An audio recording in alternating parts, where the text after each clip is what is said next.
Good night and welcome to Benalmádena's first English news broadcast.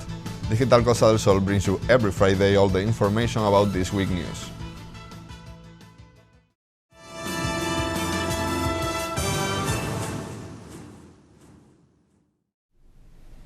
The storm suffered by our coast has caused real havoc in different parts of the province. In Benalmádena, we have seen the preparation work of the beaches going down the drain, and City Hall announced works to solve this issue. The mayor of Benalmádena, Víctor Navas, and Beaches Councilwoman Encarnación Cortés visit this week our coastline to see firsthand the damage caused by the storms. Navas explained that although the consequences have not been as serious as on other occasions, the preparatory work for the season has gone down the drain and announced that an emergency contract is being prepared to solve the damage. Fortunately, this time in Benalmádena, the water has put sand on the beaches instead of taking it away. But all the planning we had done to install new walkways, showers or lifeguard stations has collapsed and today is practically all buried. We are working against the clock to remove all the sand and that the beaches are ready to receive its users on Friday, which marks the beginning of the Easter vacation period.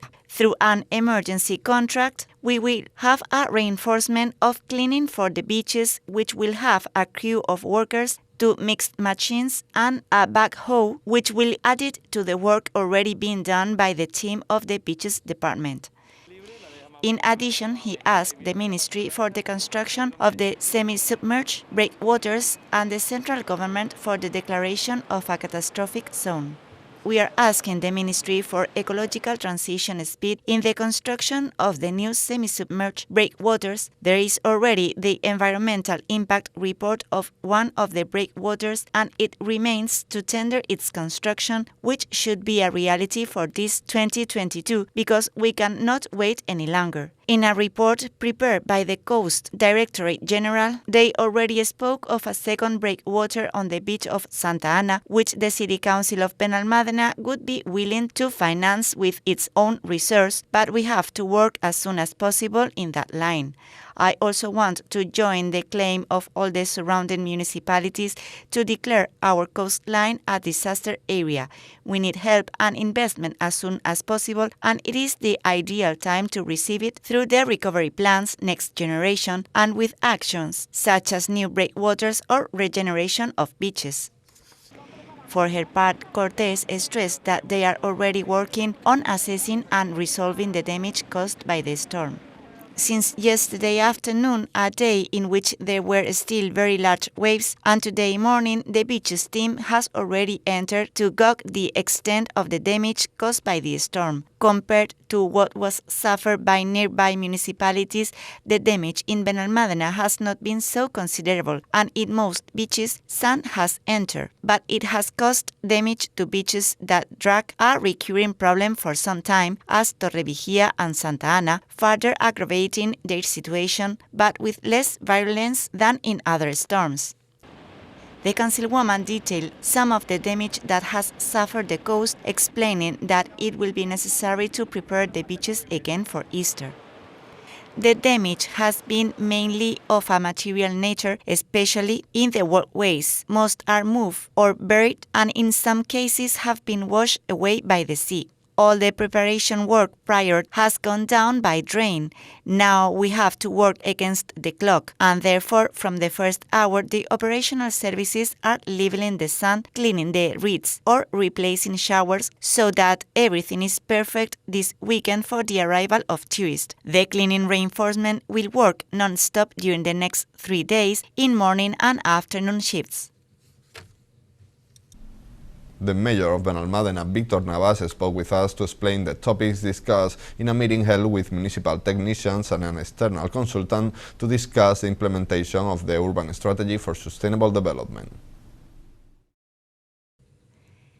Last week, a meeting of spokespersons was held, which was also attended by municipal technicians and a representative of the consultant that is working with the City Council in the implementation of the urban strategy for sustainable development. We've assessed what these funds mean for Benalmádena Costa, explaining why we choose this core of the municipality, a decision that was taken in 2017 because it was one of the areas that needed investment.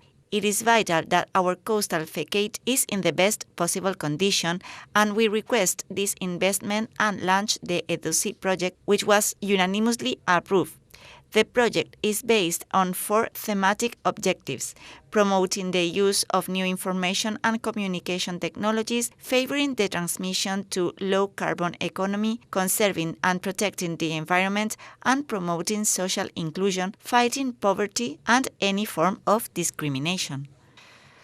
The mayor announced that the strategy includes 16 projects, of which 40% are already under development, and explained that if the projects are not implemented, Benalmádena would lose the funds.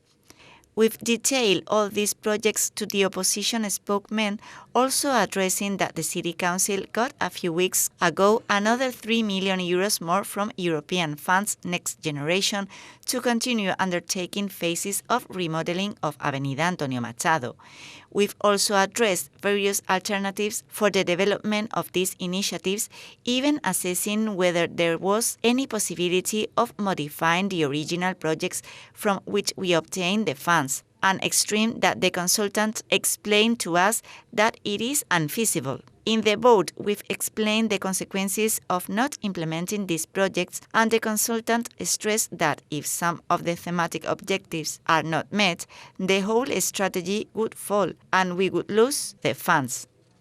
Navas asked the opposition to be clear, saying openly if they do not agree with the project. It is important to move forward with the project, and at the meeting it was noted that the implementation will correspond to both this corporation and the next one, which will have the responsibility to complete it in a timely manner.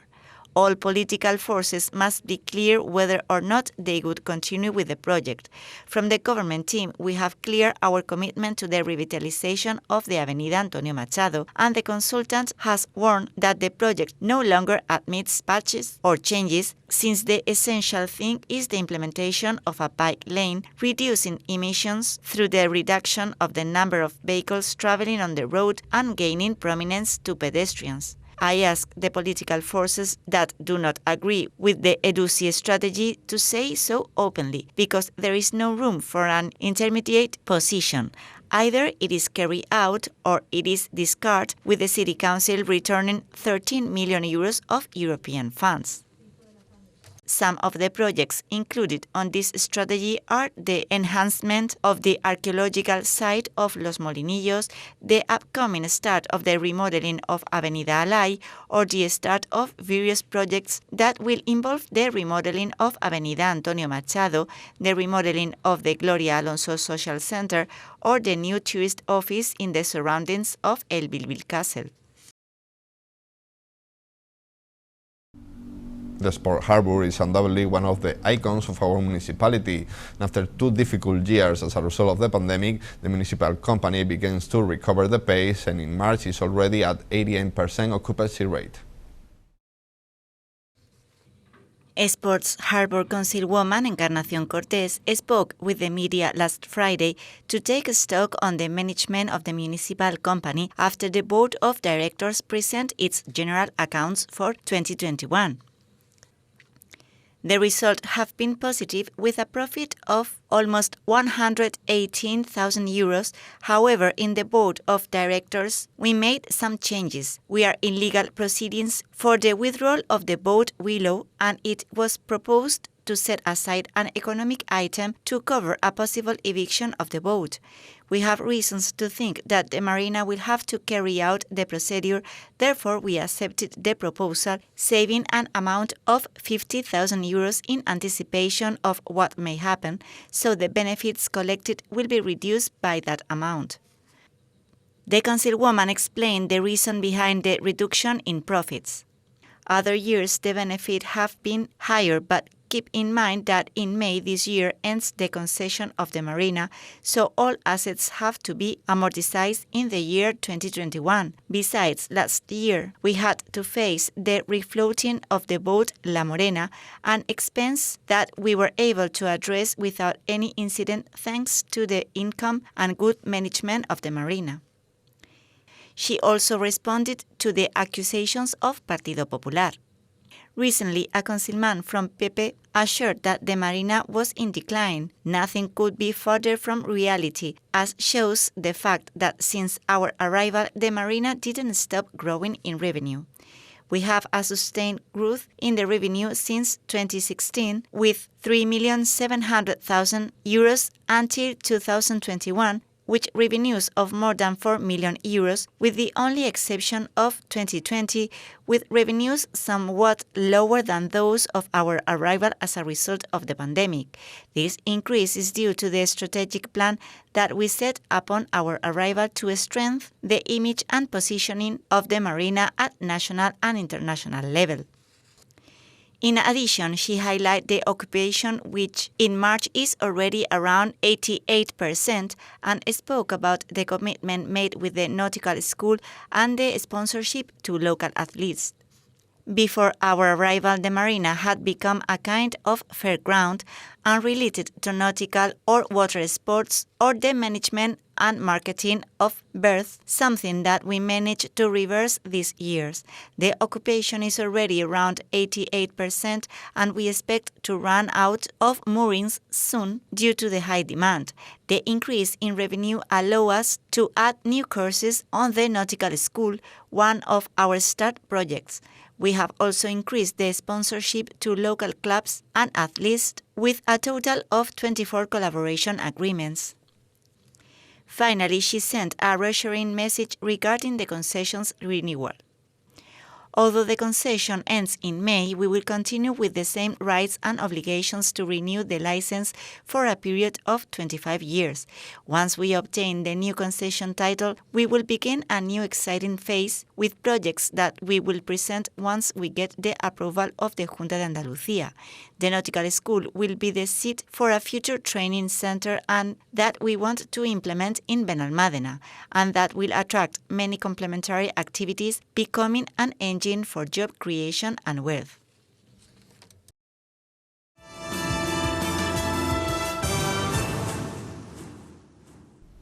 The municipal company Innoven, in charge of public transport, advertising, space management and tourism promotion, held last week its board of directors, leaving a positive economic balance. The CEO of Innoven, Javier Marín, held a press conference on Monday to report on the general accounts of the municipal company, whose board of directors was held last Wednesday. Marín explained that usually public transport is an unprofitable service, but a government aid has led to a surplus. The general accounts of Innoven in 2021 showed a surplus of more than 140,000 euros thanks to a grant from the government received to alleviate the losses of public transport services due to the pandemic. Public transport is a service that is always loss-making, but the pandemic caused a considerable decrease in revenue due to the drop in users, which is why the central government enabled this line of subsidies, which has enabled us to obtain a positive balance last year. He also spoke about the users' data, explaining that after the decrease caused by the pandemic, the service is recovering normality, with a trend that indicates that the data from 2019 will be surpassed. In March 2019, this line had a total of almost 32,000 users. In March 2021, there was a sharp decline due to the pandemic, going to around 22,000 people, but this month of March 2022, we've managed not only to reverse the trend, but to place ourselves above the figures recorded before the pandemic in the same period, with a total of almost 36,000 users. During the first quarter of 2022, they used line 103 and around 91,000 times, a figure that shows that the free public transport cards for registered citizens are enabling a more sustainable and less polluting mobility, which facilitates the reduction in the number of vehicles that travel through the streets of the municipality. He also stressed the commitment to a new model of mobility in the municipality, anticipating that new measures will be announced soon. We are going to reinvest this surplus to continue improving the service. Soon we will announce new measures and changes to facilitate the expansion of the activity from the municipal public transport line. Finally, he regretted the position of some opposition parties who did not want to support these accounts, which are supported by an external audit. In the last vote of Innoven, we wanted to achieve the endorsement of its public accounts by all representatives, but there were some opposition parties, PP and Vox, who decided not to support them without us knowing the reason, despite the fact that the figures were backed by an external audit. I want to thank all the representatives of the board of directors who did support the accounts, including Ciudadanos, who showed their support in an act of responsibility towards public service. The work of QDECA is well known. This non-profit foundation specializing in palliative care celebrates this year its 30th anniversary, 30 years giving an incredible care that was put in value last week. QDECA Foundation celebrated last week its 30th anniversary, presenting a new campaign to commemorate this milestone and detailing their agenda of activities. The event, which was attended by the Mayor of Benalmádena, Victor Navas, Social Services Councilwoman Alicia Ladaga, and Health Councilman Juan Carrillo, was led by the Medical Director Marisa Martín. Currently, we have 900 volunteers and 105 professionals, and last year they attended 1,200 new patients who were added to 500 that they were already treating. QDECA Foundation has already cared for and accompanied more than 17,000 people with cancer and other advanced disease through its care teams, always totally free of charge. The home care program has 7 teams, each consisting of a doctor and a nurse, and is complemented by psychologists, social workers, and physiotherapists to offer care adapted to the situation of each patient. A home care team travels more than 20,000 kilometers a year, visiting an average of 200-250 patients. There is also continuous follow-up by both the medical team and the psychological team through telephone calls, home visits, and outpatient consultations at QDECA's Palliative Care Center. The Managing Director, Rafael Olaya, provides some data on the numbers of members, volunteers, and stores. QDECA's founder, Joan Hunt, opened the foundation's first store in Fuengirola in 1992, and today we have 26 stores, which constitute QDECA's main source of funding, with annual sales exceeding 2 million euros.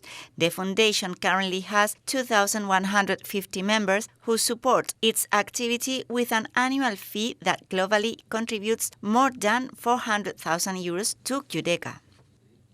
Once the presentation was over, the mayor of Benalmádena was invited to say a few words. Navas stressed their importance, congratulating the team and praising their work.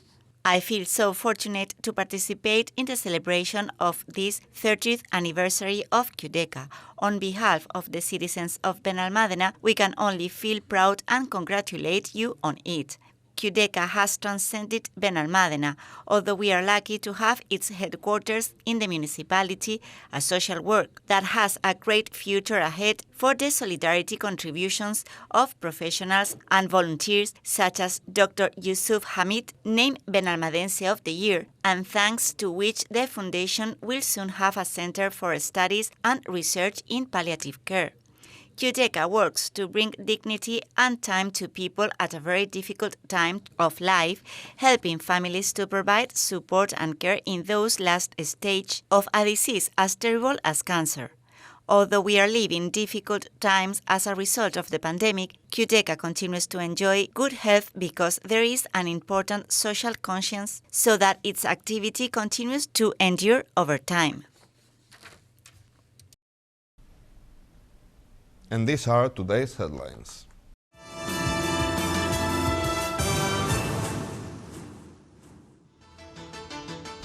Navas and Cortez evaluate the damage after the storms.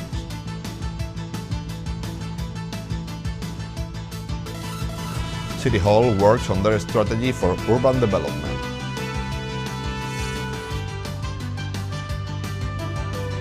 %88% occupancy rate at the Sport Harbour.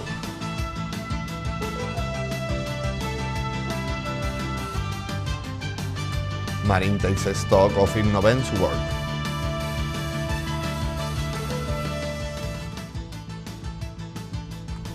QDECA celebrates its 30th anniversary.